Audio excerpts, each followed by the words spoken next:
Hello and welcome to our Graph Gurus no-code fraud detection solution with TigerGraph. We're so glad that you're here. We're just going to get started right now. Feel free to introduce yourself in the chat. So some housekeeping items. Although your device is muted, we do want you to ask questions. So go ahead and ask them in the Q&A feature and we'll answer them towards the end. The webinar is being recorded and will be emailed out with the slides after the presentation. If you have any issues with Zoom, please contact me, which is the organizer, via the chat. And again, submit your questions throughout the presentation, and we look forward to answering them at the end of the presentation. And so now I'm going to introduce Renchu Song, who's going to be running this webinar. Thanks for the introduction, Kelly. Hello, everyone. My name is Renchu. I am the engineering manager of TigerGraph application and the developer tools team. I have been with TigerGraph for 6 years. Our team builds Graph Studio, Visual Query Builder, Admin Portal, and the TigerGraph GraphQL. I'm one of the GCQ query languages early contributors, and I hold a master's degree in computer science from Cornell University. I also worked with Facebook as a senior software engineer before. Let's take a quick look at the agenda today. First, we are going to talk a little bit about fraud. Why is it important to detect and prevent fraud? Then we will talk about why we need graph, and specifically why we need a TigerGraph for fraud detection. Next, we will introduce Visual Query Builder, a no-code graph analytics tool that helps dig deep insights from connected data visually, intuitively, and effortlessly. And then we will run a few demos before hopping over for some time for Q&A. So first, I will introduce why is fraud expensive and becoming more prevalent. So fraud is a growing problem in all industries with e-commerce losses alone existing 50 billion in 2017. For every dollar involved in fraudulent transactions, the financial services spend more than $2 and $6 to deal with the chargebacks, fees, interest, and labor. Healthcare fraud is estimated in tens of billions per year. Fraudulent activities have been an impact on profit margins, create risk to information security, and lead to negative reputation for financial service organizations. Fraudsters are getting more sophisticated over time and creating a network of synthetic identities, combining legitimate information such as social security or ID numbers, names, phone numbers, and physical addresses. Legacy fraud detection systems are largely based on analysis of behavior of an individual business entity, such as customer, citizen, device, and find unusual patterns in that behavior. So fraud is conducted using fake accounts created with synthetic identities or stolen identities. Given the increasing number of devices people have at work or at home, so fraudsters also hijack people's devices to impersonate someone else to conduct fraud activities. Each individual fraudster account looks and behaves much like a legitimate account, which makes the detection much harder with traditional fraud detection solutions. So today's fraudsters don't just operate as single individuals. More and more of them are working as groups today. Detecting fraud requires going beyond individual account behavior, analyzing relationships among groups of accounts or entities over time, and combining information from third-party sources. So the traditional fraud solutions are not designed to address this challenge. Let's take a look at a specific fraud pattern, which is called the fraud ring. So if we look at a fraud ring that might look like if you have a few different people and each of them have some attributes, and these people you can have like unsecured loans, phone numbers, bank accounts, ID, and credit card, and so on and so forth. All these people look normal in themselves. However, when you can make additional connections between them, then you'll see that these two persons in this diagram share a social security number, which is really shouldn't be happening because you cannot have two people with the same social security number in the US. And you can start seeing that patterns of this kind of things that share information is raising a red flags. So it gives us a concern and flag for our investigators to seeing what is happening here. This is called a fraud ring. So why do we need a graph database for fraud detection? And specifically, why do we need a TigerGraph? Many financial institutions have built their fraud detection systems on the backs of their legacy SQL databases, because that's where the data is stored. While these SQL databases are optimal for processing transactions, they struggle with relation analysis as the number of connections or hops between the data point grows. To understand fraud, you have to examine a lot of contextual information. So this brings a number of different types of data, including accounts, individuals, transactions.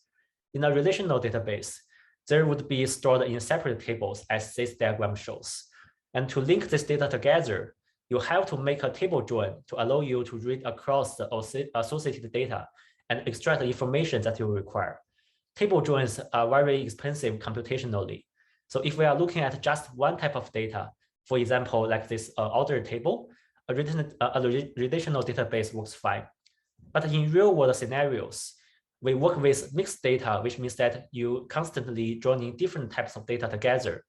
So if you store your mixed data in several different tables, every time you want to link that data together, you have to create table joins. The greater the depth of your inquiry, the more tables you are going to have to retrieve, which significantly impacts the performance of your query. For fraud detection, we are tracing the money across many people, accounts, and transactions, which may be necessary to access a number of tables. That's where the problem happens. And a key concept in understanding graph database is the index-free adjacency.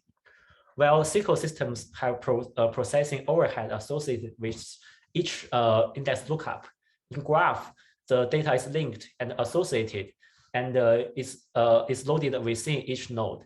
So relational database are optimal for retrieve data row by row, but with link analysis is not a primary advantage. With graph, link analysis is a primary function.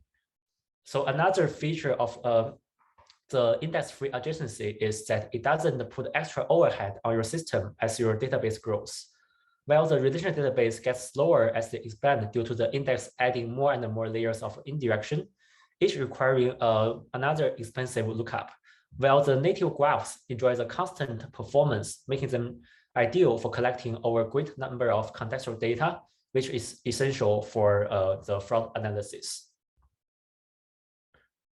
So what are the reasons to choose TigerGraph over the other graph vendors? The three most important reasons are the scalability, the expressiveness, and the ease of use. First, the scale is a issue to consider in graphs. As small banks might have 6 or 7 million customers, a large bank might have 50 to 100 million customers with terabytes of data. For this, you need to not just a native graph database, but you also need a distributed graph database, because this allows you to put some of your data in one server and some data in another server, and so on, without the user having to worry about how it is partitioned and distributed.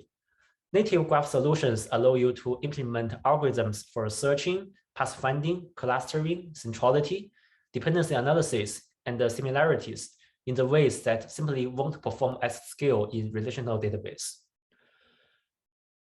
The expressive power of graph query language is another key advantage of TigerGraph.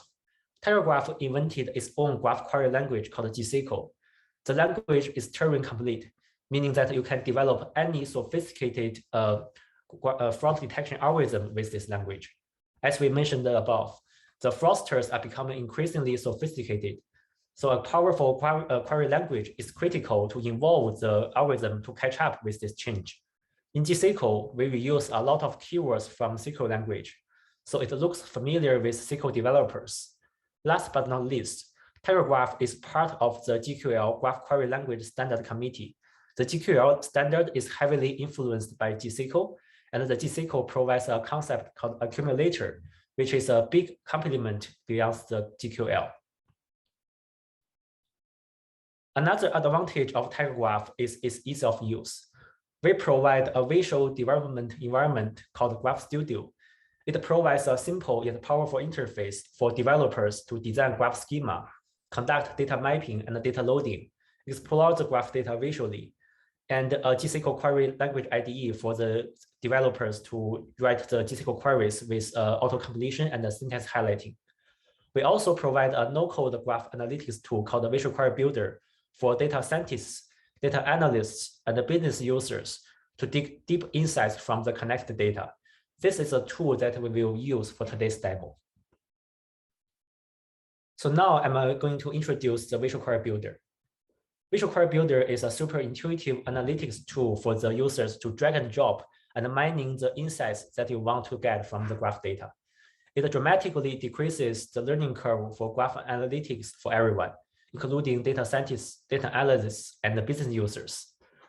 So let's look at some of the high-level concept.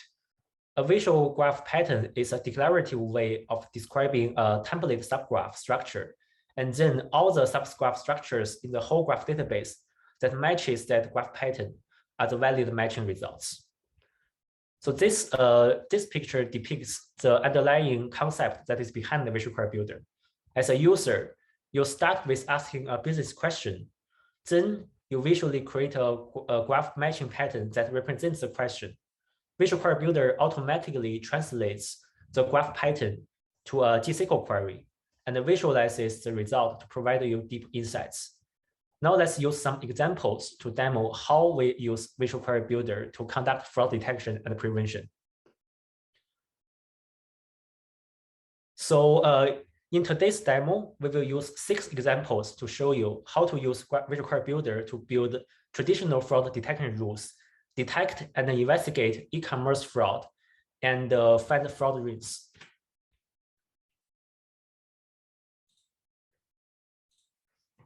So I have a demo set up in Graph Studio. Graph Studio is TigerGraph's visual development environment that geared towards graph developers. So I designed a solution for this webinar. After the webinar, you can download the solution tarball from our provided material list at the end of this slides. You can go to this Graph Studio homepage and import it from clicking this import an existing solution button and choose the downloaded tarball from this material list. So after you import the solution, by default, you are at the global view. Make sure you switch to this no-code anti-fraud graph to continue. So let's go to the design schema page to see the schema. So the center of today's schema is a person. A person has multiple different data points around them. So they could have a social security number. They could have an ID, which can be a passport or a license, driver license. They can have an address where they were lived at. And they could also have the credit cards, and they can also apply for unsecured loans. People can have bank accounts, and they can transfer money between each other's bank accounts. People can also have phone numbers, and the phone number can be used to make associated or make a money transfer. And of course, the bank account can be issued by a particular financial institution. At the bottom of this model, we have a model of the e-commerce activities conducted by the people. So centered around the purchases. Purchases can be made from a specific IP address, and that IP address can be located in a state in the United States.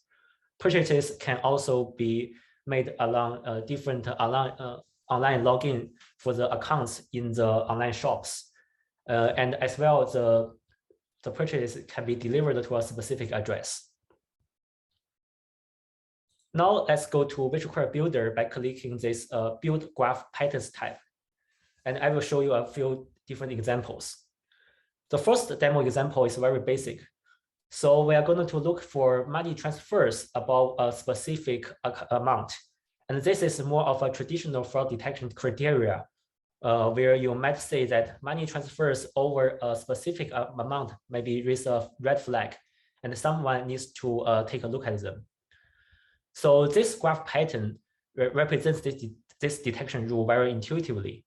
It matches all the money transfers with an amount over a given threshold parameter which is specified by this filter condition on the money transfer vertex pattern. And it matches all the senders and the receivers bank accounts, and also the person who hosts these bank accounts. So you might notice that the vertices and edges in this pattern have orange glue. This means that you will show them in the result. You can use this bubble tool to toggle to enable or disable some of these patterns, which means to either include them in the result or not. And this is very useful when you are matching for a very large pattern, but only care part of the pattern as the key information. So let's run the pattern by clicking this run button and give a threshold. We can start, for example, with $10,000. And you can see that there are quite some results that come back. So here you can see that for each of the results, the money that come back has the amount that is above $10,000, and it also brings the bank accounts that are involved in sending and receiving this transaction, and also the holders for these accounts. You can further drill down the information by double-click the vertices to bring in more information associated with this person, like the SSN, ID, address, phone number. Then you can continue this process to dig deeper into the insights of the graph data and investigate the suspicious fraud patterns. Okay. Now let's take a look at an e-commerce scenario. So in this pattern, we are looking at the top 10 IP addresses that involved in most purchases. Here's the assumption is that if there has been a lot of activities from a particular IP address across a number of sites with different accounts, that might be something that could indicate a fraud. Here we are getting the IP addresses, all the purchases from this IP address, and the credit card for this payment. Here we introduce a new concept called attachment, which is to attach a runtime calculated value to a matched vertex based on the match results. In this case, we are attaching how many different purchases are from this specific IP and attach it onto this IP vertex. Then we can order the IP vertices by the purchase account attached to it from big to small and pick the top 10. So you can double click the vertex pattern to bring this attribute panel on the right, and then you can edit the filter, attachment, order by, and limit properties on this vertex pattern. So let's run this pattern.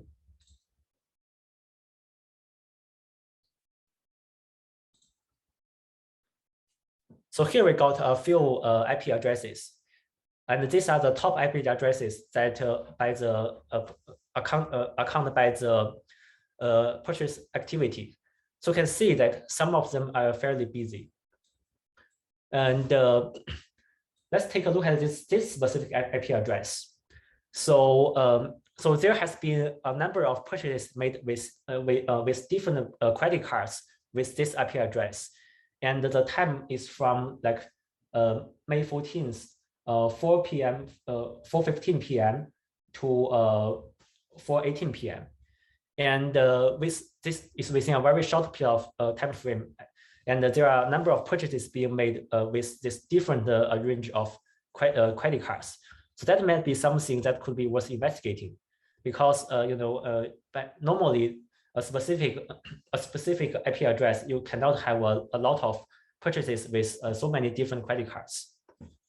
So this might need a fraud investigator to see that, look at this case to see what is going on with this IP address. Okay, let's move on.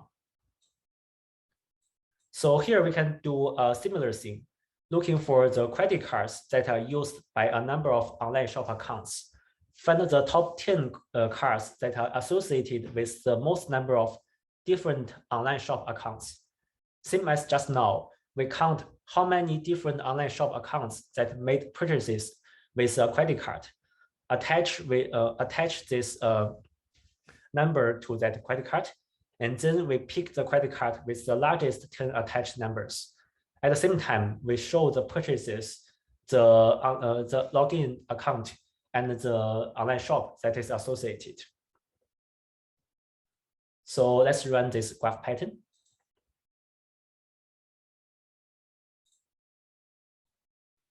Okay, so here we have this result coming back.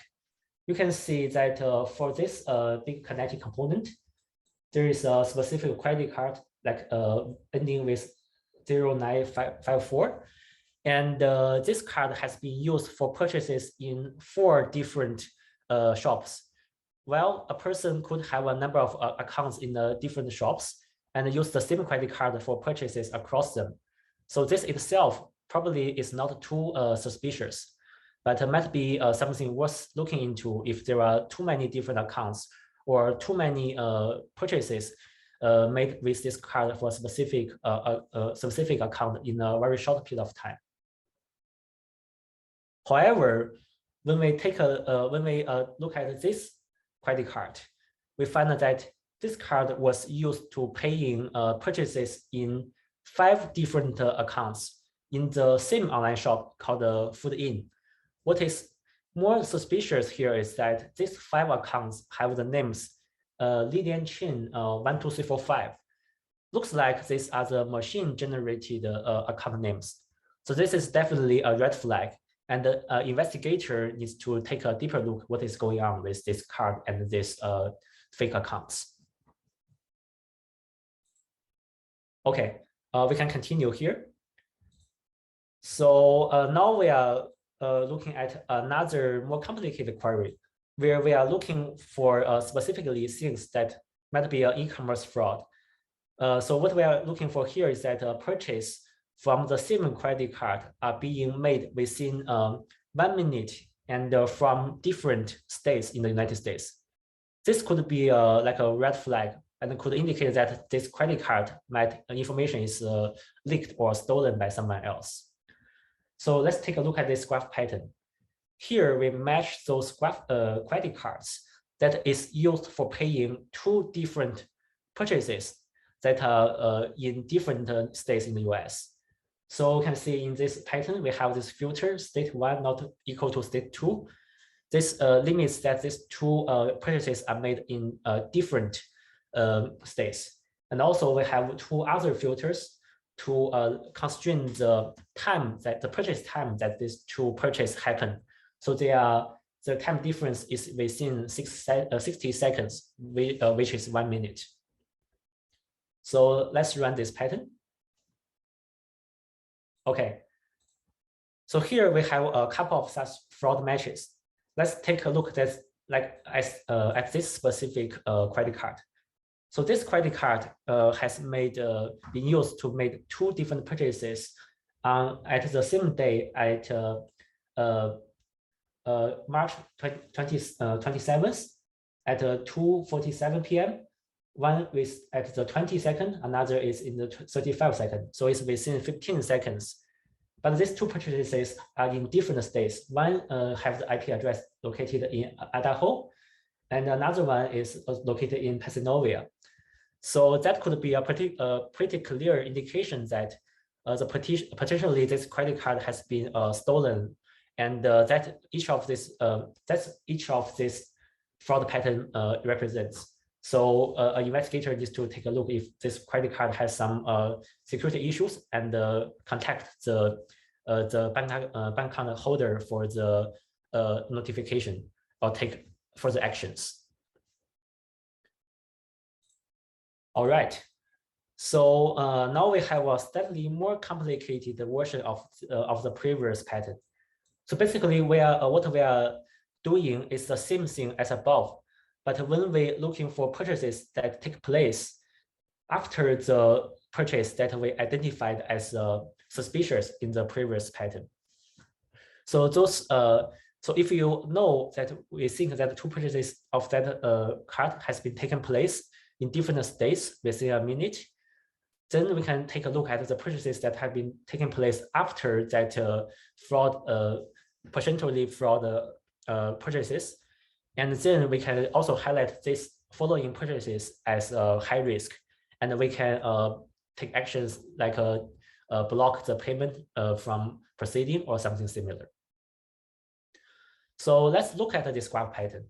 Here we are introducing a new concept called widget. Widget extends the expressive power of Visual Query Builder and can be used to compose business logic workflows.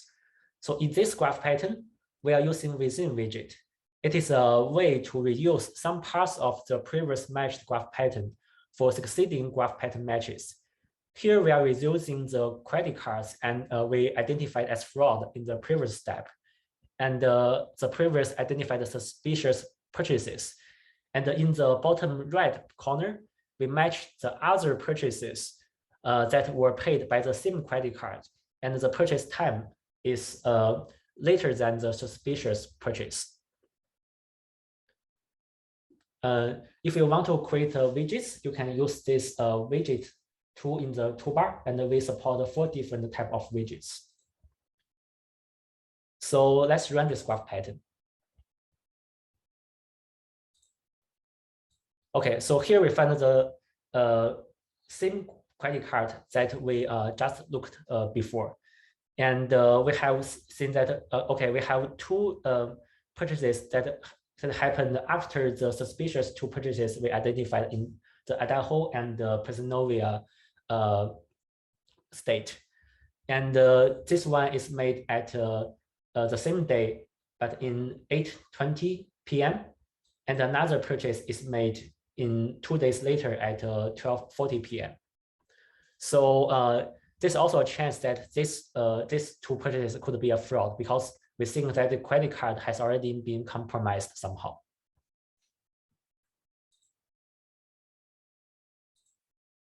Okay, so now let's move on to see a more comprehensive example. And this certainly is a more exciting one, I think, because this is to find a fraud ring. Recall how we define a fraud ring. So fraud ring is basically looking for persons who share identifying information among themselves, like share the social security numbers, share the ID stuff, and so on and so forth. So let's take a look at this graph pattern. In the top of this graph pattern, we match the ID, social security number, phone numbers, and addresses that are shared by multiple persons. Here we have this condition, person 1 not equal to person 2 at each of these 4 types. And so this will only match those ID, social security number, phone number, and addresses shared by more than 1 person. And then we output these persons and their associated information to identify which information is shared in the result. And then here we have a second type widget called a union widget. As the name sounds, we use these 3 union widgets to put the people involved in the 4 types of fraud risks together. And in the final step, we check within this group of people, are they holding any credit cards, or have they applied for any unsecured loans? Because these people involved in fraud rings. So as a fraud investigator, we need to pay extra attention to these credit cards and unsecured loans, because that might also be a fraud or risky, and take further actions if needed. So now let's run the pattern. Okay, here we found a few fraud rings. I think this one is an interesting one. So let's see here. We have in this fraud ring, we have 2 persons, Ari and Grayson, and they share the address. That might be okay, because this could be 2 people in the same household. They also share phone information, phone number. Again, this if they live in the same house, they might be roommates. So this wouldn't be much a red flag. However, what is very suspicious is that these 2 persons share the same social security number. The fact that they share the social security number, address, and the phone number could lead us to believe that this is a fraud ring, that they have been sharing either synthetic identities or stolen identities. And then that may raise a red flag. This gives the organization or the financial institutes the ability to reject either the credit card or the unsecured loan applications.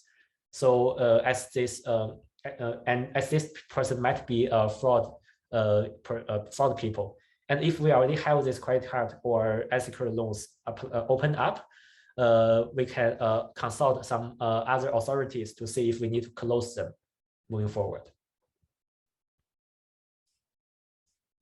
Okay, so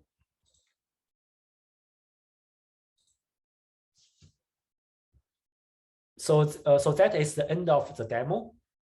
In summary, today we showed you why is the fraud detection important, and why do we need a graph? Specifically, why do we need a TigerGraph for conducting fraud detection and prevention?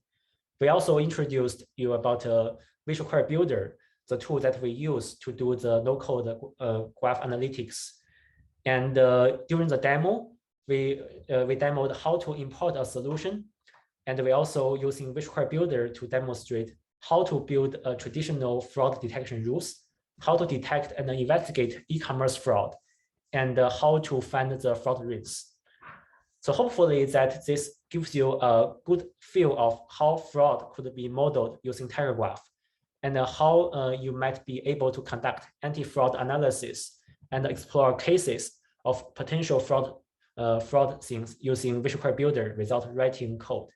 And now I'm going to answer the questions that our audiences posted in the Q&A. So let's see. The first question is from Brijesh. Does LinkedIn use TigerGraph? As far as I know, that LinkedIn currently is not using TigerGraph. Although we did a collaboration with LinkedIn around 6 or 7 years ago. Yeah, but definitely the professional graph network is a good use case to use a graph database. The second question is TigerGraph connected to an external data source? Another way to ask is how are the constantly updated data source, like the financial records, transactions, updated within TigerGraph? Okay, this is a very good question. So in TigerGraph, we support two ways to import data. One is bulk loading. Bulk loading means that you can, so let me go back to, sorry. Let me go back to Graph Studio again. So in Graph Studio, in the second page, there is a page called Map Data to Graph. So here you can use this. This is basically doing a data mapping visually. You can basically create a different. You can upload like a CSV files as the initial data source, and import them to this panel, and then do the drag and drop way to map the different columns to the different vertex edge types by this creating this data mapping. And you can publish this data mapping. Underneath is converting this mapping to GSQL loading jobs, and these loading jobs can be run in a batch mode so that the data is loaded from these data sources. Another way for TigerGraph to import the data is called streaming. So for this case, you can define different data sources. As for now, we have supported the S3 as a data source, and in the recent 3.5 release, we also supported the GCS, Google Cloud Storage, as another data source type. And these data sources you can configure it to be a streaming way that you can this streaming connector can automatically detect the change in your data source and pulling those data into TigerGraph dynamically. And also we have a generic Kafka loader so that you can post the data change to a Kafka topic, and the TigerGraph can consume that Kafka topic to streaming this data in. We also provide some built-in RESTful APIs for the data update. So if you have the real-time data update, you can also integrate your data update trigger by calling the TigerGraph's built-in RESTful API to do this graph update. Yes, so we in short we do have this streaming update support. The third question is, if an e-commerce site or bank account is not using TigerGraph database, does it mean that the data has to be converted to TigerGraph before we can use it for the insights? That is correct. So think about TigerGraph as a graph analytics platform. And because TigerGraph is a native graph database, it's not building on top of any other like relation database or so on. So if we want to do the analysis, we need to put the data into TigerGraph. So at the homepage of TigerGraph of Graph Studio, we provide an easy ETL toolkit called Migrate from Relation Database. So here we support importing your data from MySQL or PostgreSQL by if you put the relation database credentials here, it will automatically convert your relation database into a graph schema and auto build the data mapping, dumping your data, the data from your relation database into CSV files to TigerGraph server and automatically create the mapping. And what you need to do after doing the migration is simply go to this load the data page and click this start loading button to load the data into the graph, and it will easily migrate your data into a TigerGraph. Okay, and we also have by the way, we also have a customer success team to help our customers to migrate the data into graph. Okay, so the next question is, what is the latency between new data being added to the GraphDB and is being reflected in the queries? Does it take longer if the input is measured in 10 to 100 terabytes per day? Okay, that's a great question. So, because we support this streaming data update, the data is so we take once the API response that the data is successfully inserted into the graph database, the succeeding queries will immediately see this update in the query. So the thing is that we have both the underneath in our engine, we have both this base graph data and the delta change. And when we run a query, we will take a snapshot for this graph. Basically, it's a combination between this base and the delta change, so that the query can immediately see this update from this streaming in the data. And our engine periodically merges this delta change back to the base of this graph binary storage. And our current loading speed, if I remember correctly, is 100 megabyte per hour in a single instance, if the instance is really big. And if you are doing like for example, 10 machine cluster, it will further scale out about how many data can be consumed per hour. Yeah, so I think measured in 10 to 100 terabytes a day. I think this our current LDB SMB benchmark shows that we can handle the 36 terabyte of data in total, and I believe that 10 to 100 terabytes. This one we can it's pushing our boundary, but we can definitely talk about if we can support this scale. Can you demo the streaming capability? Unfortunately, I don't have something set up. That might be take some time for me to create a loading job and demo that. But I can we can definitely follow up with this topic. I can share the we have done some of the webinars in the past about how to set up the streaming data. I can we can follow up and I can send those links to you for this capability. Can we run GSQL in real-time application? Think about the latency in real time. So this question, let's see, run GSQL in real-time application. So here are we talking about the GSQL writing GSQL query, or about because in the GSQL query language, let me quickly create some. So this is a GSQL query, and the GSQL query can be run in two different modes. One is interpreted mode, which basically you iteratively building the query out and test it. This is one mode. And after you finish developing the GSQL query logic, you can install this query, and it will be part of our linked to our engine and exposed as the RESTful endpoint. And your application can talk with this endpoint to get the real-time result. And the latency really depends on like how much graph data you touch with this specific logic, or like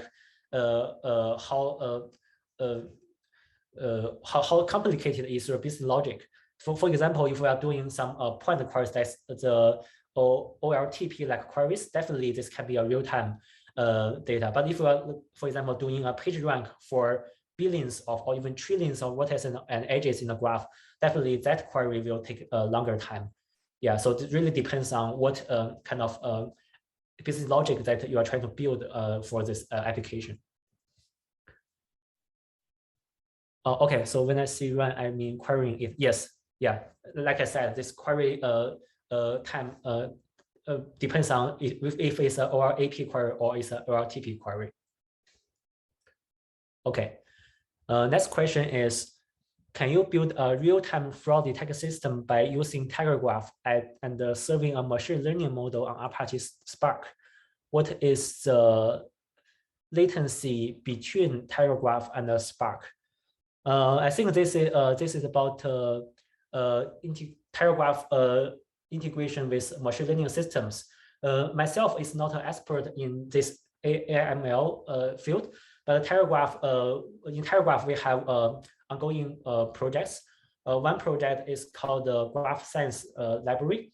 So this project is exposing tens of machine learning and AI algorithms on graph, and you can easily install those basically those are GSQL queries. You can easily install these queries to TigerGraph on any schema. Definitely can be a fraud schema to run this. This is using the TigerGraph's MPP engine model to do this in TigerGraph machine learning. And we also have this integration, like you said, to integrate with other systems like Spark. We have the Spark connectors. And I believe that we have a webinar in the past talking about this topic. And we also have an ongoing project to integrate with the Jupyter Notebook to make this machine learning process more data scientist friendly. Yeah, so stay tuned, and we will keep you updated about all these product updates. The next question is, now TigerGraph Graph Studio program or tool. Sorry, I'm not quite sure about what this question means. TigerGraph program or tool. So Graph Studio is itself is a visual development tool, and this tool is delivered by default together with the TigerGraph package. So if you install TigerGraph, you will have Graph Studio access. by default. Okay. It looks like we have one more question too. I don't know the answer. Andres asked how many vertices is the biggest we have in production in one graph? Okay, that's a good question. So far our I'm not sure if my data is updated, but so far our largest in production graph is healthcare graph, and it has I think 100 billion vertex edges around that scale. Yeah, but I could be wrong. I can double check with our solution team.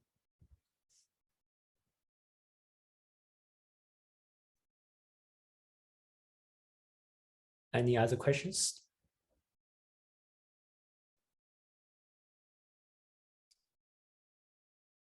I don't see any, but if you, one more, is there open source version of TigerGraph? TigerGraph is a commercial graph database, so we are not open sourcing our core product yet. However, we have this open source ecosystem for our graph size library, the GCQ queries, and we also have a developer community with a lot of open source tools that is powering the TigerGraph in the developer community.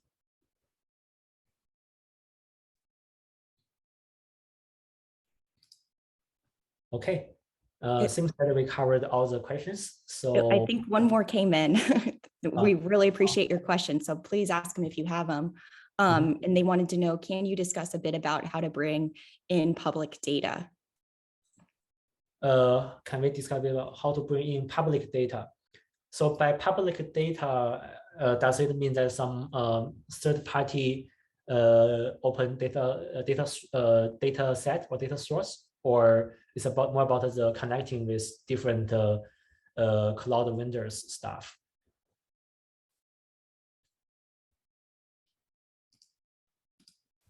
If you want to ask it in the chat, you're anonymous, so I don't know your name, but if you, so third-party open data set, for example, data.world. Yes, yeah. So this is a very good question.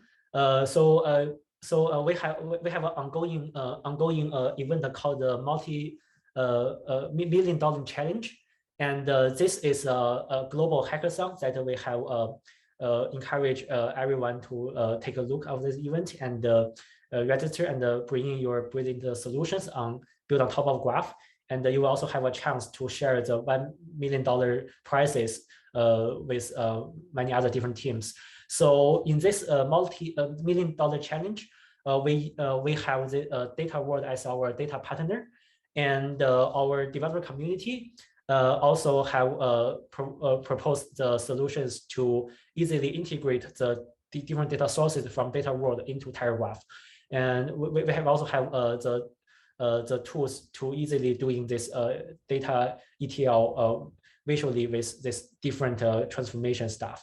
Yeah, so take a look at this $1 million challenge, and you will get more information about how we can integrate with this Data World data sets.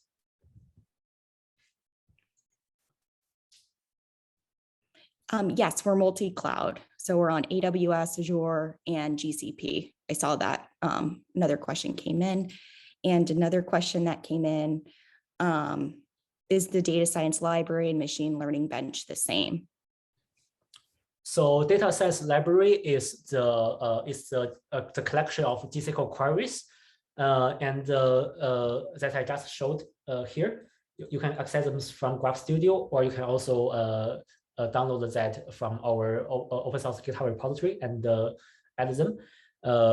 And the machine learning workbench is a effort to integrate with the Jupyter Notebook. So basically, you can use the Jupyter Notebook like UI to connect to TigerGraph and do the machine learning data scientist tasks within that notebook style. So these two projects are not the same, but they are basically tackling the same target of user personas, and you can use you can call those graph size library queries within the machine learning workbench. And you can also use this machine learning workbench to do some other machine learning pipelines or procedures.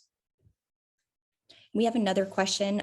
Is it possible to share subsets of data between instances of the GraphDB without repeating the cost? Share a subset of data between instances of the graph database without repeating the cost. It may be a sales question that I'm happy to connect you to if you don't know, Renchu. Yeah, definitely. Okay, we'll connect you to sales because we don't know that answer. If you all have any more, you can email Renchu Song. He's going to give his email in chat, so you can do that or go to the community. And next, we want to talk to you about how you can get involved in TigerGraph. So to get started, you can go to tgcloud.io for free. You can download our enterprise version. You can take the online demo. You can get certified, which is a great way to really get to know the product, and then also join our community. So as Renchu mentioned, that's a great way to meet other people, get to know the product. They'll have questions that you probably want answered too. And so it's a really good way to get to know people and find out more information. And then some of the events that are coming up next, if you can attend our upcoming events. So on 4/13, as Renchu mentioned, we're doing $1 million challenge. So if you haven't heard about it, it's a great way for you to test out your skills, learn TigerGraph, and have the chance to win up to $1 million. So this is a great way if you want to join a team, submit the questions. We have multiple different categories. We have really great domain experts and judges. So the link provided will take you to the site, and then I'm going to include the registration link for the webinar. So you can ask any questions, and then they'll explain how you submit your graph. On 4/15, we have a LinkedIn Live with Joe Reese. He's the CEO of Ternary Data and our VP of Innovation, JU. They're going to candidly discuss data science strategies and TigerGraph. So you can ask questions live on LinkedIn. We also have some events in India. So if you can't attend, I saw that we do have someone from India. Be sure to register and you'll get the email of the slides and the video. So in the first one, we have part 1, which is fundamentals of TigerGraph and how to use TigerGraph for supply chain for IoT with applied singularity. On 4/28, we have another fraud episode where it's the payments process. Do you know who has your money? The impact of risk on all of us. On 4/30, we have a partner event, a fraud one, buy now, pay later. So you'll get to see how we detect fraud in those types of buy now, pay later scenarios. And then last, on 4/30, another India event, we have the second part, the fundamentals of TigerGraph, how to use TigerGraph for IoT with applied singularity. So again, register for these if you're interested. If you can't attend, we'll email you the slides and the deck. And then last, if you want additional resources on the next slide, Renchu, there's so much to go over. We're so happy you're here. As Renchu mentioned, you can import the solution he designed. So the way to do it is to go to the first link above, the no-code fraud detection solution tarball. So this is where you can import this solution, and then you can upload your own data, kind of like how Renchu was explaining, where you go through the different data sets and then you point it, and then watch this video and a few others that explain it. We also have a full TigerGraph anti-fraud demo that you can watch. And to get started, we have over 20 different starter kits that you can use, but we have 4 anti-fraud starter kits. The first one is find the biggest transactions within a period of time. Given a user, find all the transaction rings through 2 middle people, and finally come back to herself. Another one, given a user, find all the users invited directly or indirectly by the user within 5 hops. Find all the transactions that are made using the same device token and same payment instrument. And then last, we have our visual query builder webinar that you can watch. So again, we're so thankful that you're here. We hope to see you at an upcoming event. And remember, if you have any questions, join our community, follow up directly with the email that you'll get with the deck, and have a great rest of your day. Thanks again. And thank you, Renchu, for the presentation and everyone that asked questions. Thanks, Kelly. Thank you everyone for joining. Thank you.